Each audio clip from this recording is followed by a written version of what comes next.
வணக்கம். இலங்கையின் இன்றைய தலைப்புச் செய்திகள். அபராதம் 10 மடங்காக உயர்வு. பெண்கள், இளைஞர்கள் மற்றும் குழந்தைகள் வேலைவாய்ப்பு திருத்த மசோதா நாடாளுமன்றில் நிறைவேற்றம். வடக்கு கிழக்கில் கையகப்படுத்தப்பட்ட மக்களின் காணிகளை உடனடியாக விடுவியுங்கள். பாதுகாப்பு படையினருக்கு ஜனாதிபதி அன்றகுமார திசாநாயக்க அதிரடி உத்தரவு. ஞானசார தேரரின் பாதுகாப்பில் இருந்த போலீஸ் அதிகாரி T56 ரக துப்பாக்கியால் சுட்டு தற்கொலை.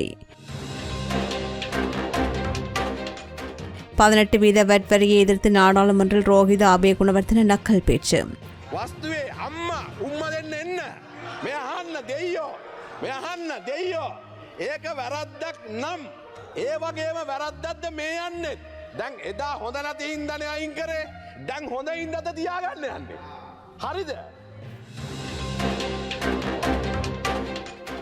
நெஞ்சில் கட்டி அக்குளில் அறுவை சிகிச்சை. யாழ்ப்பாணத்தில் அதிர்ச்சி.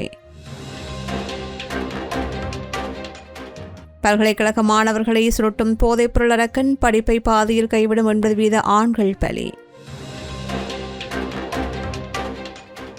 சத்ருகொண்டான் படுகொலை நினைவேந்தல் குழு ஏற்பாட்டாளரிடம் குற்றப்புலனாய்வுத்துறையினர் 3 மணி நேரம் தீவிர விசாரணை. பாதுகாப்பு பிரச்சினை காரணமாக நான் கொழும்புக்கு செல்லவில்லை. எனவே இவற்றை மனித உரிமை ஆணைக்குழுவில் போய் முறையிட்டு. கண்டி பிரகாவில் லேசர் அடித்தால் கைது. யானைகளுக்கு இடையூறு செய்தால் கடும் நடவடிக்கை. பீதியில் வைரவ புளியங்குளம் தனியார் டியூஷன் சென்டர் முன் சுற்றியடித்த குளவிகள். மாணவர்கள் பெற்றோர் வைத்தியசாலையில் அனுமதி. கடற்படை மற்றும் மீனவர்களுக்கு எச்சரிக்கை. ஸ்லாவம் முதல் பொத்துவில் வரையிலான கடற்பரப்பில் அலைகள் கொந்தளிக்கும் அபாயம். இனி விரிவான செய்திகள். பெண்கள், இளைஞர்கள் மற்றும் குழந்தைகள் வேலைவாய்ப்பு திருத்த மசோதா நாடாளுமன்றில் 6 மணி நேர தீவிர விவாதத்திற்கு பிறகு நேற்று வாக்கெடுப்பின்றி ஏகமனதாக நிறைவேற்றப்பட்டது. நாடாளுமன்றத்தில் இந்த மசோதா மீதான 2ஆம் வாசிப்பு விவாதம் நடைபெற்றது. விவாதத்தின் முடிவில் அவையில் எந்தவிதமான எதிர்ப்புமின்றி மசோதா நிறைவேறியது. இந்த புதிய சட்டத்திருத்தத்தின்படி 1956ஆம் ஆண்டு 47ஆம் இலக்க பெண்கள், இளைஞர்கள் மற்றும் குழந்தைகள் வேலைவாய்ப்பு சட்டத்தை மீறும் குற்றங்களுக்காக அபராத தொகை அதிரடியாக உயர்த்தப்பட்டுள்ளது. இதுவரையில் ரூபாய் 10,000 இருந்த அபராதம் இனி 1,00,000 ரூபாவாக அதிகரிக்கப்பட்டுள்ளது. குழந்தை தொழிலாளர்கள் முறை மற்றும் பெண்கள், இளைஞர்கள் மீதான சுரண்டல்களை தடுக்கும் வகையில் தண்டனைகளை கடுமையானதாக்கும் நோக்கில் இந்த நடவடிக்கை எடுக்கப்பட்டுள்ளது. பாரிஸ் வாழ் மக்களே, உங்களின் பேராதரவை பெற்ற கல்யாணி மற்றும் அன்னபூரணி தயாரிப்புகள் இப்போது 2 கிளைகளிலும். பிடி கேஷன் கரி லாச்சப்பல், பிடி சூப்பர் ஸ்டோர் ஹார்லி கோனஸ். வடக்கு மற்றும் கிழக்கு மாகாணங்களில் யுத்த காலத்தில் பாதுகாப்பு படையினரால் கையகப்படுத்தப்பட்டு தற்போது விடுவிக்கப்படக்கூடியவை என்று அடையாளம் காணப்பட்டுள்ள காணிகளை உடனடியாக உரிமையாளர்களிடம் கையளிக்குமாறு ஜனாதிபதி அன்றகுமார திசாநாயக்க உத்தரவிட்டுள்ளார். வடக்கு கிழக்கு மாகாணங்களில் இராணுவ முகாம்களுக்காக கையகப்படுத்தப்பட்ட தனியார் மற்றும் அரச காணிகளை விடுவிப்பதை விரைவுபடுத்துவது தொடர்பான முக்கிய கலந்துரையாடல் நேற்று நாடாளுமன்ற கட்டடத் தொகுதியில் ஜனாதிபதி தலைமையில் இடம்பெற்றது. இந்த கூட்டத்தில் பேசிய ஜனாதிபதி, தேசிய பாதுகாப்பு மிகவும் முக்கியமானது. எவ்வாறான காணிகளை விடுவிக்க முடியும் என்பது குறித்து முப்படையினரும் பிரச்சாரம் இறுதி தீர்மானத்திற்கு வர வேண்டும். அதேவேளை சாத்தியமான வரை மக்களின் தரப்பிலிருந்து சிந்தித்து அதிகபட்ச காணிகளை விடுவிக்க நடவடிக்கை எடுக்க வேண்டும் என்று வலியுறுத்தினார். காணிகளை மீள வழங்குவதோடு நிறுத்திக் கொள்ளாமல் மக்களின் வாழ்வாதாரத்தை உயர்த்த நவீன விவசாய தொழில்நுட்ப திட்டங்களையும் அறிமுகப்படுத்துமாறும் கமத்தொழில் காணி அமைச்சின் செயலாளருக்கு ஜனாதிபதி பணிப்புரை விடுத்தார். ராஜகிரியவில் அமைந்துள்ள விகாரி ஒன்றில் பாதுகாப்பு பணியில் ஈடுபட்டிருந்த வெளிக்கடை போலீஸ் நிலைய கான்ஸ்டபிள் ஒருவர் T56 ரக துப்பாக்கியால் சுட்டு தற்கொலை செய்து கொண்ட சம்பவம் பெரும் பரபரப்பை ஏற்படுத்தியுள்ளது. நேற்று மாலை ராஜகிரிய நாவல வீதியில் அமைந்துள்ள ஸ்ரீ சத்தர்ம ராஜிக விகாரையில் இந்த சம்பவம் இடம்பெற்றுள்ளது. குறித்த விகாரையில் தங்கியிருக்கும் கலபுட அத்தை ஞானசாரதிரன் பாதுகாப்பு பணியில் ஈடுபட்டிருந்த போலீஸ் அதிகாரியே இவ்வாறு உயிரிழந்துள்ளார். உயிரிழந்தவர் அனுராதபுரம் அபயபுர பகுதியைச் சேர்ந்த திருமணமான அனில் உதயஸ்ரீ குணவர்த்தனம் என்ற 36 வயது போலீஸ் கான்ஸ்டபிள் என்று அடையாளம் காணப்பட்டுள்ளார். இவர் கடந்த மார்ச் மாதத்திலிருந்து வெளிக்கடை போலீஸ் நிலையத்தில் கடமையாற்றி வந்துள்ளார். நேற்று காலை 6 மணி முதல் மாலை 6 மணி வரையிலான நேர பிரிவில் பணிபுரிந்து கொண்டிருந்த போது அவர் இந்த விபரீத முடிவை எடுத்துள்ளார். இந்த தற்கொலைக்கான காரணம் என்ன என்பது குறித்து வெலிக்கடை போலீசார் தீவிர விசாரணைகளை மேற்கொண்டு வருகின்றனர். அரசாங்கம் சுமத்தியுள்ள 18% வரி மற்றும் மதுபானங்கள் மீதான கடுமையான வரி உயர்வை கண்டித்து ஸ்ரீலங்கா பொதுஜன பெரமுனவின் நாடாளுமன்ற உறுப்பினர் ரோஹித அபேகுணவர்தன உரையாற்றிய போது நாடாளுமன்றில் பெரும் சிரிப்பலைகளும் பரபரப்பும் ஏற்பட்டது. நாடாளுமன்ற அமர்வின் போது வரி கொள்கையால் சாமானிய மக்கள் படும் இன்னல்களை அவர் சுட்டிக்காட்டி பேசிய போது ஆளுங்கட்சி உறுப்பினர்கள் அவருக்கு தொடர்ச்சியாக கூச்சலிட்டு இடையூறு விளைவித்தனர். அரசியல்வாதிகள் அதிகாரத்தில் இருக்கும்போது மக்களின் கஷ்டத்தை புரிந்து கொள்வதில்லை என்பதை விமர்சித்த அவர் கூச்சலிட்ட ஆளுங்கட்சியினரை நோக்கி தயவு செய்து அமைதியாக இருங்கள் தெய்வங்களே, நான் சொல்வது தவறு என்று நினைக்கின்றீர்களா என்று நகைச்சுவையாகவும் நக்கலாகவும் கேட்டார். அரசாங்கம் மக்களை வரிகளால் சுரண்டுவதை சுட்டிக்காட்டும் போது ஆளுங்கட்சியினர் உண்மையை கேட்க முடியாமல் குழந்தைகளைப் போல அடம் பிடிக்கின்றார்கள் என்பதை குறிக்கவே அவர் இந்த வார்த்தை பிரயோகத்தையும் பயன்படுத்தினார். ஆளுங்கட்சியின் தவறுகளை அம்பலப்படுத்தும் விதமாக அமைந்த அவரது இந்த அதிரடி மற்றும் நகைச்சுவான பேச்சு நாடாளுமன்றில் அனைவரின் கவனத்தையும் ஈர்த்தது. මහින්ද ජනාධිපතිතුමාගේ අර්ථකථනයක් කරනවා නම් එයාට ඕන්න තියෙන අයින් කරා කියලා දැන් මොකද්ද කරන්න යන්නේ? දැන් විනාඩියක් ඉන්න. විනාඩියක්. වැරදි. බල මේ අහන්නකෝ මගේ මිත්‍ර නියෝජ්‍ය ඇමතිතුමනි. අපි පුරුදු වෙලා තින්නේ වැරද්දක් වුණා නම් වැරදි හැටියට තේරුම් ගන්න. හරිද? පොඩක් ඉන්නකෝ. ඉතින් අනේ දෙයියෝ එන්න දෙන්නකෝ හරියට තැනට. දැන් ඒක වැරද්දක් බව සිද්ධ වුණා නම් ඒ වගේම වස්තුවේ අම්මා දෙන්න එන්න. මේ අහන්න දෙයියෝ ඒක වැරද්දක් නම් ඒ වගේම වැරද්දක්ද මේ යන්නේ. දැන් එදා හොඳ නැති හින්දානේ අයින් කරේ. දැන් හොඳ හින්දාද තියාගන්න යන්නේ. හරිද? දැන් එදා අයින් කරලා තියෙන්නේ හොඳ නැති හින්දාලු. ඒ ආණ්ඩුවට හොඳ නැති හින්දා අයින් කළාලු. දැන් මේ ආණ්ඩුවට හොඳ හින්දාද ආගේ මිනිසුරෝරේ තියාගන්න යන්නේ. மருத்துவரின் அலட்சியத்தால் நெஞ்சு பகுதியில் இருந்த கட்டிக்கு தவறுதலாக அக்குளில் அறுவை சிகிச்சை செய்யப்பட்ட சம்பவம் தெல்லிப்பளை மருத்துவமனையில் அம்பலமாகி பெரும் கொந்தளிப்பை ஏற்படுத்தியுள்ளது. கல்வியங்காட்டைச் சேர்ந்த பெண்ணொருவர் நெஞ்சிலிருந்த கொழுப்பு கட்டியை அகற்ற தெல்லிப்பளை மருத்துவமனையில் அனுமதிக்கப்பட்டதாகவும், ஆனால் அறுவை சிகிச்சையின் போது மருத்துவர் முற்றிலும் தவறான இடத்தில் கை வைத்து அக்குள் பகுதியில் வெட்டி சிகிச்சை செய்துள்ளார் என்றும் தெரிவிக்கப்படுகின்றது. இந்த அநியாயத்தை சக மருத்துவ நிபுணர்களை கண்டுபிடித்து வெளிச்சத்திற்கு கொண்டு வந்ததாகவும் தெரிவிக்கப்படுகின்றது. பாதிக்கப்பட்ட குடும்பத்தினர் தெல்லிப்பளை போலீசில் புகார் அளிக்க முயன்ற போதும் வழக்கை எடுக்க போலீசார் மறுத்துவிட்டதாகவும், இதனால் நீதி கோரி மனித உரிமைகள் ஆணைக்குழுவை அவர்கள் அதிரடியாக நாடியுள்ளதாகவும் தெரிவிக்கப்படுகின்றது. சம்பந்தப்பட்ட மருத்துவர் ஏற்கனவே இதுபோன்ற ஆபத்தான தவறுகளை செய்து சர்ச்சையில் சிக்கியவர் என்று கூறப்படுகின்ற நிலையில் இந்த சம்பவம் மக்கள் மத்தியில் கடும் பீதியை ஏற்படுத்தியுள்ளது. மட்டக்களப்பு சத்ருகொண்டான் படுகொலை நினைவேந்தல் குழுவின் ஏற்பாட்டாளரிடம் குற்றப்புலனாய்வுத் துறையினரால் சுமார் 3 மணி நேரம் தீவிர வாக்குமூலம் பதிவு செய்யப்பட்டுள்ளது. சத்ருகொண்டான் படுகொலை சம்பவம் தொடர்பில் முறையான விசாரணைகளை முன்னெடுக்க வேண்டும் என்றும், மனித புதைகுழி அமைந்துள்ளதாக சந்தேகப்படுகின்ற முகாம் பகுதியில் அகழ்வு பணிகளை நடத்த வேண்டும் என்றும் கடந்த ஆண்டு கொக்குவில் போலீஸ் நிலையத்தில் சத்ருகொண்டான் படுகொலை நினைவேந்தல் குழுவின் ஏற்பாட்டாளர் வைரமுத்து குழந்தை வடிவில் முறைப்பாடு ஒன்றை பதிவு செய்திருந்தார். இந்த முறைப்பாடு தொடர்பாக வாக்குமூலம் அளிக்க கொழும்பு குற்றப்புலனாய்வுத்துறை அலுவலகத்திற்கு வருமாறு கடந்த 14ஆம் தேதி அவருக்கு அழைப்பு விடுக்கப்பட்டிருந்தது. எனினும் பாதுகாப்பு காரணங்களை முன்னிறுத்தி தன்னால் கொழும்புக்கு வர முடியாது என்று மனித உரிமைகள் ஆணைக்குழு ஊடாக அவர் தெரிவித்துள்ளார். இதனைத் தொடர்ந்து நேற்று மட்டக்களப்பில் வைத்து குற்றப்புலனாய்வுத்துறையினரால் அவரிடம் வாக்குமூலங்கள் பெறப்பட்டன. இந்த விசாரணை நிகழ்வின் போது அவருக்கு ஆதரவாகவும் துணையாகவும் மட்டக்களப்பு மாநகர சபை முதல்வர் சிவபாக்கியநாதன், பிரதி முதல்வர் வை தினேஷ்குமார், மாநகர சபை உறுப்பினரும் நினைவேந்தல் குழுவின் உறுப்பினருமான தயாள கௌரி மற்றும் சிவில் சமூக செயற்பாட்டாளர் கண்டுமணி லவகுராசா ஆகியோரும் வருகை தந்திருந்தமை குறிப்பிடத்தக்கது. பாதுகாப்பு பிரச்சினை காரணமாக நான் கொழும்புக்கு செல்லவில்லை. எனவே இவற்றை மனித உரிமைகள் ஆணைக்குழுவில் போய் முறையிட்டு இந்த விசாரணையை மட்டக்களப்பு தலைமை காரியாலயத்துக்கு மாற்றித் தருமாறு, சிஐடிக்கு மாற்றித் தருமாறு கேட்டுக்கொண்டதுக்கு இணங்க இன்று 20/8/2026 ஆண்டு விசாரணை கொழும்பிலிருந்து வந்த சிஐடியினரால் வாக்குமூலம் என்னிடத்தில் பதிவு செய்யப்பட்டது. காலை 10 மணிக்கு சென்று 3.5 மணித்தியாலம் நான் வாக்குமூலத்தை கொடுத்துள்ளேன். இந்த வாக்குமூலத்தில் அனைத்து விசாரணைகள் சம்பந்தமாகவும் தெளிவாக வாக்குமூலம் கொடுத்துள்ளேன். மேற்படி சந்திரிகா அம்மையார் ஆணைக்குழுவிலுக்கு இணங்க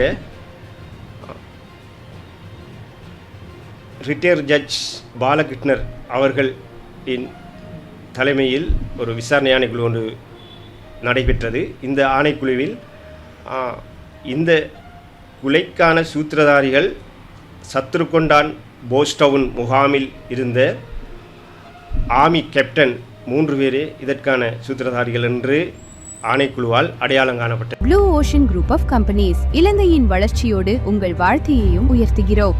கண்டி எசல பிரகரா ஊர்வலத்தில் பங்கேற்கும் யானைகள் மீது லேசர் கதிர்களை பாய்ச்சுகின்றவர்கள் உடனடியாக கைது செய்யப்படுவார்கள் என்று மத்திய மாகாண பிரதி பொலிஸ்மா அதிபர் சுதத் சமரசிங்க கடும் எச்சரிக்கை விடுத்துள்ளார். மத்திய மாகாண பிரதி பொலிஸ்மா அதிபர் அலுவலகத்தில் நடைபெற்ற ஊடக சந்திப்பில் பேசிய அவர், யானைகளை பயமுறுத்தக்கூடிய உரத்த ஒலிப்பான்களை பயன்படுத்துவதும் ஊர்வல பாதைக்கு அவற்றை எடுத்து வருவது முற்றாக தடை செய்யப்பட்டுள்ளதாக தெரிவித்தார். மேலும் பக்தர்கள் செல்கின்ற நடைபாதைகளை மறைத்து இருக்கைகளை அமைக்க அனுமதி அளிக்கப்பட மாட்டாது என்றும் கூறினார். புனித தலதா பிரகராவை ஒரு கொண்டாட்ட திருவிழாவாக கருதக்கூடாது என்று கேட்டுக்கொண்ட அவர், ஊர்வலம் செல்லும் போது பார்வையாளர்கள் கத்துவதையோ அல்லது விசில் அடிப்பதையோ தவிர்க்க வேண்டும் என்று வலியுறுத்தினார். கடந்த ஆண்டு போதைக்கு அடிமையான சிலர் சுற்றுலா வழிகாட்டிகளாக நடித்து வெளிநாட்டு பயணிகளிடம் இருக்கைகள் தருவதாக கூறி அதிக பணம் பறித்த சம்பவங்கள் பதிவாகியுள்ளன. இதனை தடுக்கும் வகையில் இந்த ஆண்டு பிரகராவிற்காக சிறப்பு சுற்றுலா போலீஸ் அதிகாரிகள் அதிகளவில் பாதுகாப்பு பணியில் ஈடுபடுத்தப்பட்டுள்ளதாக அவர் சுட்டிக்காட்டினார்.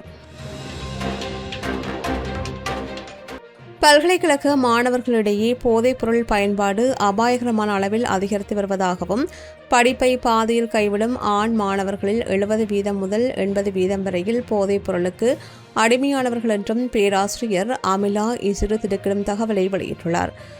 மாணவர்கள் மற்றும் இளைஞர்களிடையே அதிகரித்து வருகின்ற போதைப்பொருள் பழக்கத்தை கட்டுப்படுத்தும் ரதமா ஏகட்ட தேசிய திட்டத்தின் ஊடாக கலந்து கொண்டு உரையாற்றுகையில் அவர் இதனை தெரிவித்தார். பள்ளி மற்றும் பல்கலைக்கழக மாணவர்களை போதைப் பொருளுக்கு அடிமையாக்க கடத்தல்காரர்கள் தங்களின் சதித்திட்டங்களை தீவிரப்படுத்தியுள்ளதாக இதன்போது தெரிவித்தார்.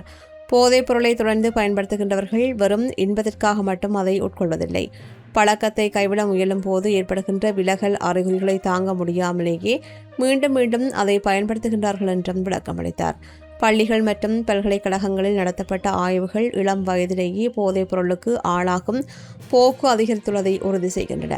குறிப்பாக பல்கலைக்கழக படிப்பை பாதியில் கைவிட்டு வெளியேறும் ஆண் மாணவர்களில் 70% முதல் 80% பேர் ஏதேனும் ஒரு போதைப் பொருளுக்கு அடிமையாகியுள்ளமை அவதானிக்கப்பட்டுள்ளது. இளைஞர்களை இலக்கு வைக்கும் போதைப் பொருள் கடத்தல்காரர்களின் முயற்சிகளை முறியடிக்கவும் மாணவர்களை போதைப் பொருளுக்கு அடிமையாவதை தடுக்கவும் அரசு உடனடியாக தீவிர நடவடிக்கை எடுக்க வேண்டும் என்று அவர் கோரிக்கை விடுத்துள்ளார். வவுனியா வைரவ புளியங்குளம் பகுதியில் உள்ள பிரபல தனியார் கல்வி நிலையத்திற்கு முன்பாக நின்றிருந்த மாணவர்கள் மற்றும் பெற்றோர்கள் மீது குளவிகள் திடீரென்று கொடூரமாக தாக்கியதில் பலர் படுகாயமடைந்து வவுனியா மாவட்ட பொது மருத்துவமனையில் அனுமதிக்கப்பட்டனர். வைரவ புளியங்குளத்தில் அமைந்துள்ள குறித்த கல்வி நிலையத்திற்கு முன்பாக கடந்த 2 நாட்களாகவே குளவிகளின் தொல்லை அதிகரித்து காணப்பட்டுள்ளது. அங்கு செல்லும் மாணவர்கள் மற்றும் பெற்றோர்களை குளவிகள் தொடர்ந்தும் கொட்டி வந்த போதிலும் சம்பந்தப்பட்ட தரப்பினரோ அல்லது அதிகாரிகளோ இதை தடுக்க எந்தவிதமான பாதுகாப்பு நடவடிக்கைகளையும் எடுக்கவில்லை என்று அந்த பகுதி மக்கள் வேதனை தெரிவிக்கின்றனர். இந்நிலையில் வழக்கம் போல வகுப்புக்காக காத்திருந்த மாணவர்கள் மற்றும் அவர்களை அழைத்து வந்த பெற்றோர் மீது குளவி கூட்டம் திடீரென்று பாய்ந்து கடுமையாக கொட்டியுள்ளது. இதனால் காயமடைந்த பலர் உடனடியாக மீட்கப்பட்டு வவுனியா மாவட்ட பொது மருத்துவமனையின் அவசர சிகிச்சை பிரிவில் அனுமதிக்கப்பட்டனர். மாணவர்கள் பெற்றோர்கள் மட்டுமின்றி அந்த வீதியால் செல்லும் பாதசாரிகளும் குளவிக்கொட்டுக்கு இலக்காகியுள்ளார்கள்.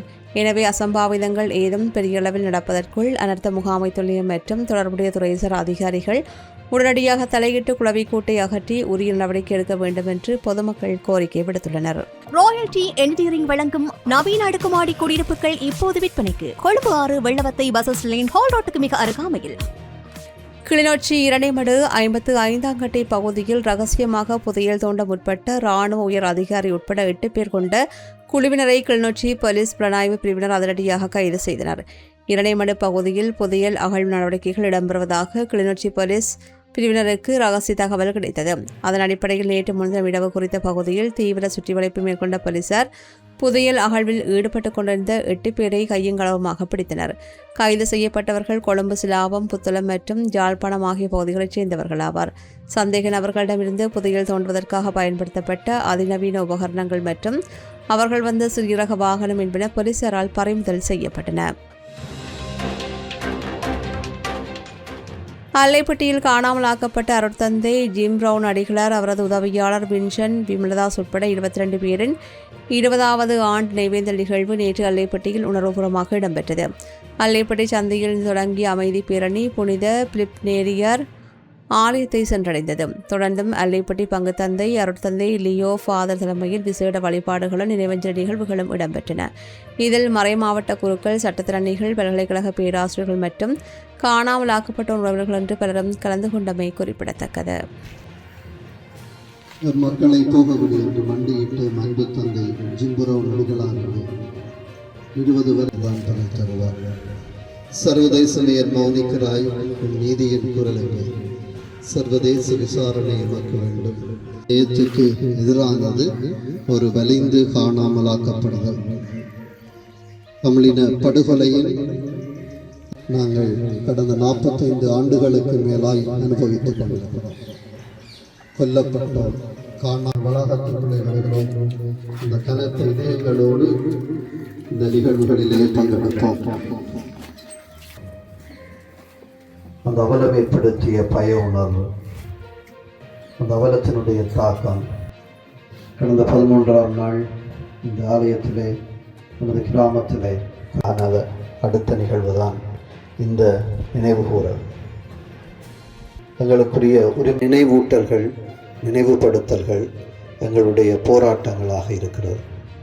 அந்த வகையில் இன்றைய இந்த போராட்டத்திலே இணைந்து கொண்ட நமது அத்தனை குருக்கள், இருபால் துறவியர், மக்கள், காணாமலாக்கப்பட்ட அத்தனை பேருக்காகவும் சிறப்பாக இன்றைய நாள் இங்கே புதைக்கப்பட்டார்கள், எவ்வாறு புதைக்கப்பட்டார்கள், எவ்வாறு படுகொலை தெரியாதிருக்கிறோம். சிலாவம் முதல் காலி, மாத்தறை மற்றும் ஹம்பாந்தோட்டை ஊடாக பொத்துவில் வரையிலான கடல் பகுதிகளுக்கு இன்று மாலை 5:30 மணி வரையில் செல்லுபடியாகும் வகையில் வளிமண்டலவியல் திணைக்களத்தின் இயற்கை பேரிடர் முன்னெச்சரிக்கை மையம் உயர் அலை எச்சரிக்கை விடுத்துள்ளது. நேற்று மாலை 5:30 மணிக்கு வெளியீடு செய்யப்பட்ட இந்த ஆலோசனை குறிப்பீட்டின்படி குறிப்பிடப்பட்டுள்ள கடற்பகுதிகளில் சுமார் 2.5 மீட்டர் முதல் 3 மீட்டர் வரையிலான உயரத்தில் பேரலைகள் எழக்கூடும் என்று கணிக்கப்பட்டுள்ளது. இது பெருங்கடல் உருவாகின்ற அலைகளின் உயரமே தவிர கரையை அடைகின்ற அலைகளின் உயரம் அல்ல என்றும் தெளிவுபடுத்தப்பட்டுள்ளது. இந்த கடல் கொந்தளிப்பு காரணமாக பேருவளையிலிருந்து காலி வழியாக மாத்தறை வரையிலான கடல் பிரதேசங்களில் கடல் நீரானது நிலத்தை நோக்கி நகர்ந்து கடல் மட்டம் உயரக்கூடும் என்று எச்சரிக்கப்பட்டுள்ளது. குறிப்பிட்ட கடற்பகுதிகளில் மீன்பிடி நடவடிக்கையில் ஈடுபடுகின்ற மீனவர்கள், கடற்படையினர் மற்றும் கடலோர பகுதிகள் மக்கள் அனைவரும் மிகவும் அவதானத்துடன் விழிப்புடன் இருக்குமாறு வளிமண்டலவியல் திணைக்களம் கேட்டுக்கொண்டுள்ளது. இத்துடன் இலங்கையின் இன்றைய தலைப்புச் செய்திகள் நிறைவு பெறுகின்றன. தொடர்ந்தும் செய்திகளை உடனுக்குடன் அறிந்து கொள்ள சமூகமீடியா.com எனும் எமது இணையதளத்துடன் இணைந்திருங்கள். எமது RIP பேச்சுக்கு கிடைத்த மரண அறிவித்தல்கள். யாழ்ப்பாணம் இடைவில் மேற்கை பரப்பளமாகவும் ஆடிய பாதம் வீதியை வதிவிடமாகவும் கொண்டிருந்த திரு சபாரத்னம் சிவனேசன் அவர்கள் 20/8/2026 அன்று காலமானார். மட்டக்களப்பு அமிர்தகளியை புறப்படமாகவும் புன்னச்சோலையை வதிவிடமாகவும் கொண்டிருந்த திரு ராசமுத்து சின்னராசா அவர்கள் 19/8/2026 புதன்கிழமை அன்று இறைப்பதமடைந்தார். யாழ்ப்பாணம் கோண்டாவிலை பிறப்பிடமாகவும் திருகோணமலை அன்பு வழிபடத்தை வதிவிடமாகவும் கொண்டிருந்த திருமதி துரைராசா ஞானேஸ்வரி அவர்கள் 16/8/2026 ஞாயிற்றுக்கிழமை அன்று இறைப்பதமடைந்தார். யாழ்ப்பாணம் நெடுந்தீவை பிறப்பிடமாகவும் பெரிய தம்பனை மற்றும் ஜெர்மனி ஆகிய இடங்களை வாழ்விடங்களாகவும் கொண்டிருந்த திரு சோமசுந்தரம் திருஞான சம்பந்தர் அவர்கள் 19/8/2026 அன்று இறைப்பதமடைந்தார். மேலே அறிவிக்கப்பட்ட அனைத்து மரண அறிவித்தல் இறுதிக்கிரியை பற்றிய தகவல்களை அறிந்து கொள்ள RIP.பேஜை பார்வையிடுங்கள். இதற்கான லிங்க் கீழிருக்கும் டிஸ்கிரிப்ஷனில் பார்வையிடலாம். இது போன்ற செய்திகளை தெரிந்து கொள்ள சமூகம் நியூஸ் சேனலை சப்ஸ்கிரைப் செய்து அருகில் உள்ள பெல் பட்டனை கிளிக் செய்யுங்கள். மேலும் இது போன்ற செய்திகளை உடனுக்குடன் தெரிந்து கொள்ள சமூகமீடியா.com என்ற இணையதளத்தின் வாயிலாகவும் எங்களுடன் இணைந்திருங்கள்.